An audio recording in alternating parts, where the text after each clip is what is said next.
Hello friends, welcome to my channel এবং welcome তোমাদের আরও একটি নতুন ব্লগে। তো এটা হচ্ছে আমার ডেইলি লাইফস্টাইল ব্লগ। তো এটা ছিল সানডে, আর আশা করছি তোমাদের ভিডিওটা ভালো লাগবে। আর ভিডিওটি ভালো লাগলে like, comment, share and subscribe করতে ভুলবেন না।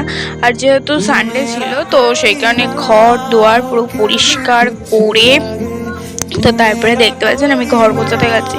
তো ঘরটর গুছিয়ে রেখে তারপরে আমাদের বাড়িতে চিকেন হয়েছিল।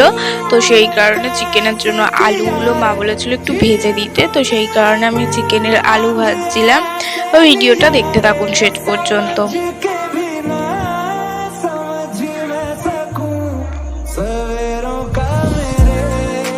তো আলু ভাজা কমপ্লিট করে আমি ঘর দুয়ার পুরোটা ক্লিন করে চলে গেছিলাম হেয়ারে অয়েল ম্যাসাজ করার জন্য। তো আমি নারকেল তেলের সাথে এই গুড ওয়াইবস নয়, এই কোম্পানিটা আমার ঠিক মনে পড়ছে না, তো এই রোজমেরি ওয়াটার কি একটা বলে, যাই হোক আমার ঠিক মনে পড়ছে না। তো এই অয়েলটা মিশিয়ে দিই, এটা খুবই ভালো একটা অয়েল।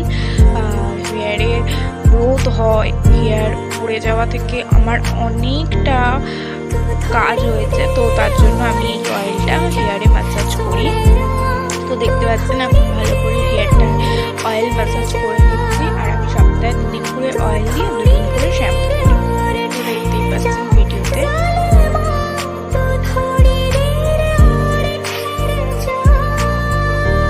তারপরে দাঁড়িয়ে পা ব্যথা হয়ে গেছিলো বলে বসে বসে করছিলাম। তো তারপরে দেখাচ্ছিলাম যে পুরো ঘরটাকে সুন্দর করে নিট অ্যান্ড ক্লিন ভাবে গুছিয়ে রেখে আমি সোজা চলে গেছিলাম স্নান করতে। তো দেখতে পাচ্ছেন স্নান টান করে এসে আর আজকে শ্যাম্পু করেছিলাম। তো তারপরে একটু আমি মুখে কোনো রকম ক্রিম ইউজ করি না, আমি অ্যালোভেরা জেল ইউজ করি। তো এইভাবে